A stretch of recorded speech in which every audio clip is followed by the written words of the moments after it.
nous sommes en train de répondre à la question de la jeunesse qui se demande pourquoi, malgré les potentiels touristiques que nous avons, le tourisme ne se développe pas en République démocratique du Congo. Alors que nous leur avons promis qu'il n'y a pas de territoire touristique, ce sont les hommes qui en font touristique. La deuxième chose, nous leur avons dit que c'est le tourisme qui paye la conservation. Et sans les touristes, il n'y a pas de tourisme. C'est pourquoi le parc, les réserves, les gens qui y travaillent, ils ne sont pas rémunérés parce que les touristes n'arrivent pas à fréquenter les milieux, surtout des parcs qui n'ont pas de pailles de fond et des parcs qui sont à l'intérieur de la République démocratique du Congo. Parce que je regrette pourquoi le parc national de Maïko n'est pas fréquenté avec des potentiels touristiques énormes. Les parcs de Bushma, de Bouri-Hotel, des parcs de premier ordre, mais malheureusement, ils ne sont pas fréquentés. Il y a les Big Five. Et ici, nous sommes sur la route Chika-Pakamonia pour arriver à Dundo. C'est ça, 64 km. Mais malheureusement, nous avons plus de 9 barrières. La question que je suis en train de me poser et de vous poser, que vous puissiez mettre à commentaire. Est-ce que les gens de la DGM n'ont pas de Motorola ou de téléphone pour communiquer aux autres qui sont en cours de route, pour leur dire qu'il y a quelqu'un qui vient de passer, il est en ordre, laissez-le passer, arriver jusqu'en Angola. Les gens de la DGM, de la FONER. Et c'est très important parce que notre comportement est plus important que les universités que nous pouvons fréquenter. Je suis en train de vous dire que nous pouvons aller à n'importe quelle université du monde. Oxford, Paris, Cambridge, Afrique du Sud, Tanzanie, Kenya. Mais si notre comportement nous trahit, c'est que nous saurons jeter notre argent pour rien. Et si je vous donne ces conseils, parce que je ne veux pas laisser la RDC comme je l'ai trouvé. Parce que d'un moment à l'autre, nous devons mourir. D'un moment à l'autre, nous devons quitter ce monde. Mais la question à se poser, est-ce que nous voulons laisser la RDC comme nous l'avons trouvée? Parce qu'il y a beaucoup de choses qu'il faut corriger. Et c'est possible. Parce que les gens nous posent la question, pourquoi le Rwanda arrive le parc seulement d'Akagera à avoir des revenus de 5 millions de dollars par an, alors que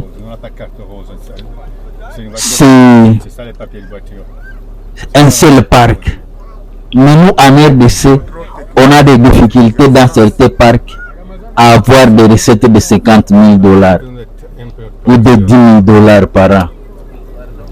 Et sur cette image, vous voyez que les touristes est au deuxième barrière. Là, on lui donne le permis de conduire, l'assurance, le contrôle technique, le visa, alors qu'il dit qu'il quitte Kinshasa pour arriver à Chikapa. C'est plus de 1000 km. Mais on dirait que l'agent de la DGM n'est pas au courant qu'un touriste est entré en République démocratique du Congo et il va traverser cet endroit-là. Malheureusement, nous sommes trahis. par notre propre comportement. Beaucoup de gens nous demandent quand est-ce que les gens de l'Union européenne sont passés en République démocratique du Congo. Quand est-ce que les gens des Nations Unies, de la MONUSCO, ont passé en République démocratique du Congo pour produire les rapports qui mentionnent au Conseil de sécurité des Nations Unies.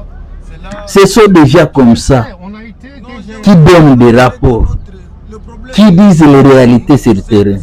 Vous ne savez pas cette dame qui est là. Qu'est-ce que vous voulez alors?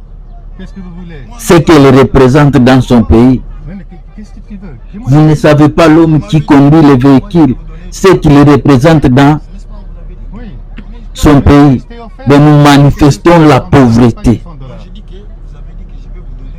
La question est de savoir, est-ce que les gens qui sont sur les postes routiers, on les paye réellement? C'est ça la question.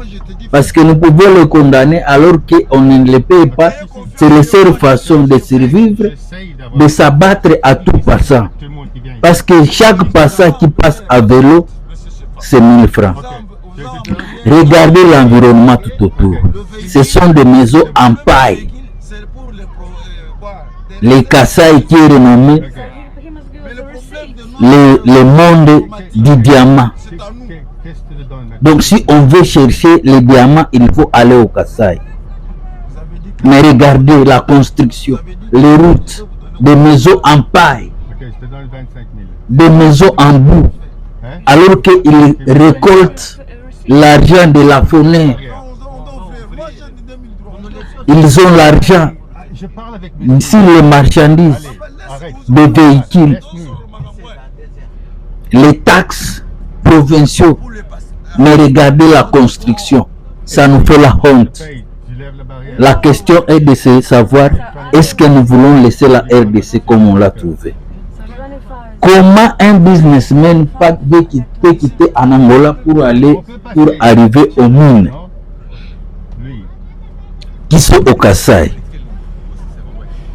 Comment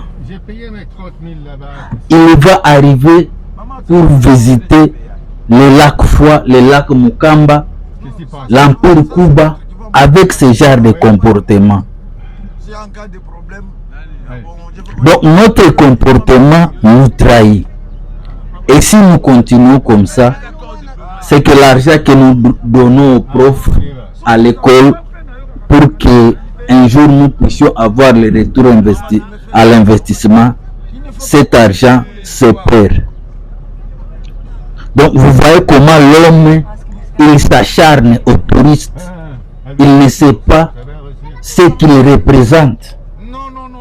Aller dans d'autres pays, Ouganda, Tanzanie, Burundi, Kenya, un touriste est intouchable parce que c'est celui qui a les témoignages, c'est celui qui a l'argent, c'est celui qui va aller donner rapport. Vous devez savoir que Stanley, Diane Fossé, tous étaient des touristes. Et c'est grâce à eux que nous avons le Congo que nous avons. Donc si ces gens-là pouvaient se quitter dans la tombe pour voir notre comportement, ils risquent de nous demander.